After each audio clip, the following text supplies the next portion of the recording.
now I want to go through the first foundational key, which is the key of spiritual connection, which puts us into alignment and unlocks the lock that's in our heart, and now allows us to tap into a whole level of care where now you feel connected to something that's so much bigger than yourself.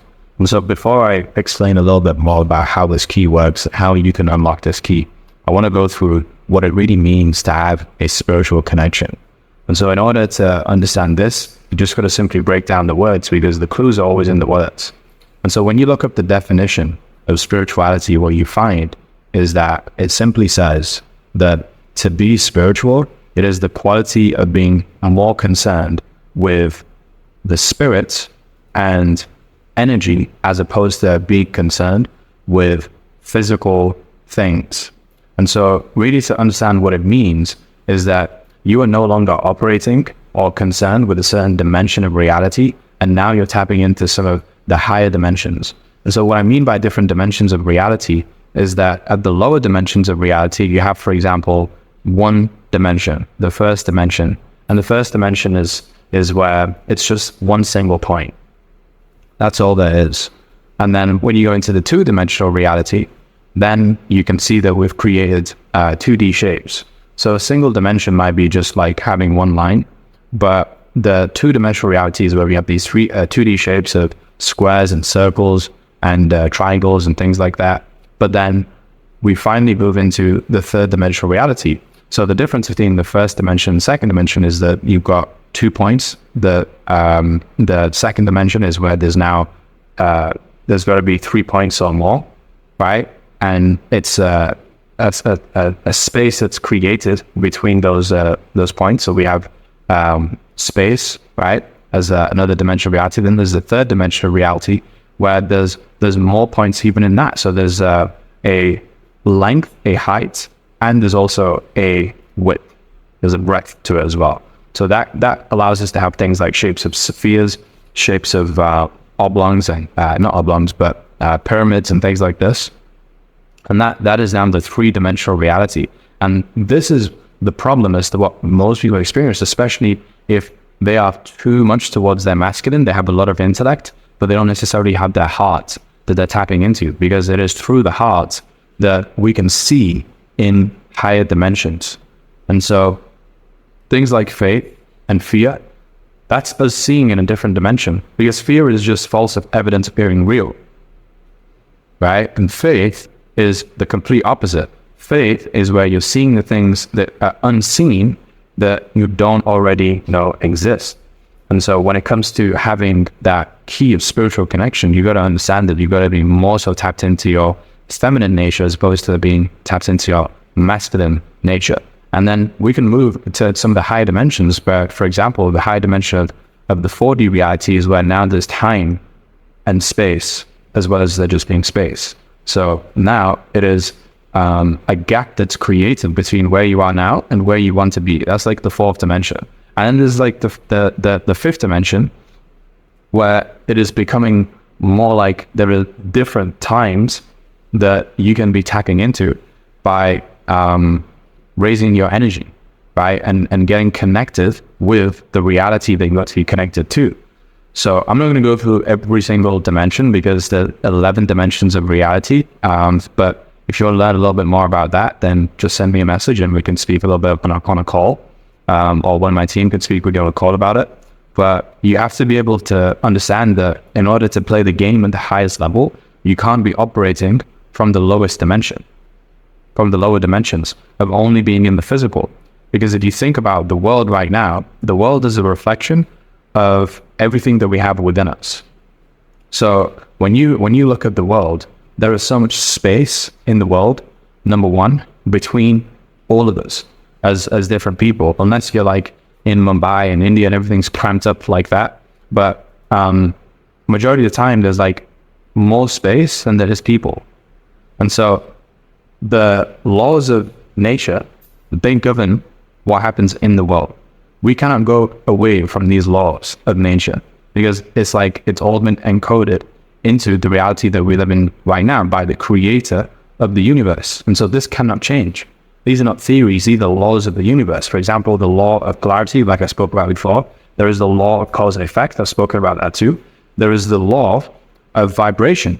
And like I just said there, when you vibrate at a certain frequency, you can tap into a different dimension of reality from a different time, where you are able to then connect more so with that and bring that to you without necessarily having to operate so much in the three-dimensional reality.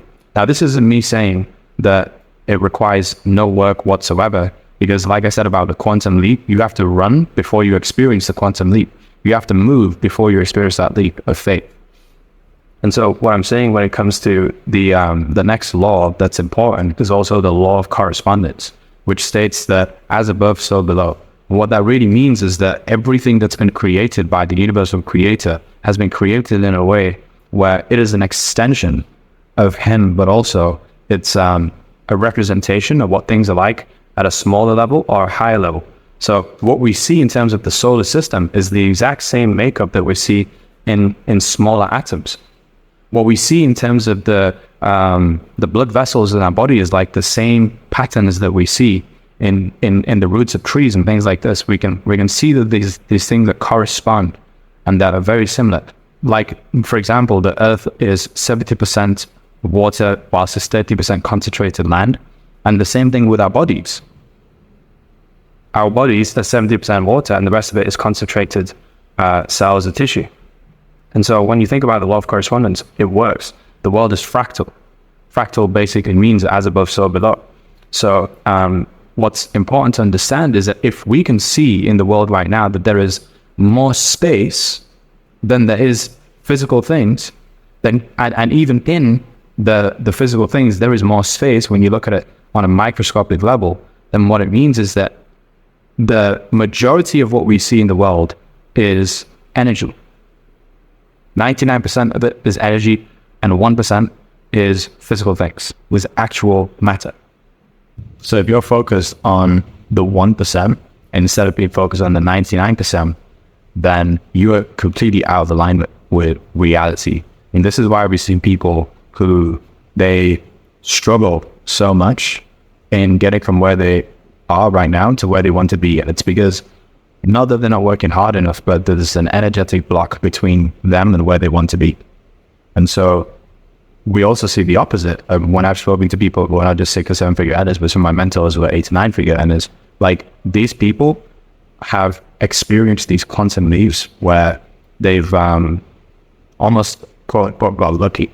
But it's not that they got lucky, it's that over time of working relentlessly, they got to experience a shift energetically within them. And then through that energetic shift, they experienced a quantum leap that took them to a whole different level of heaven on earth.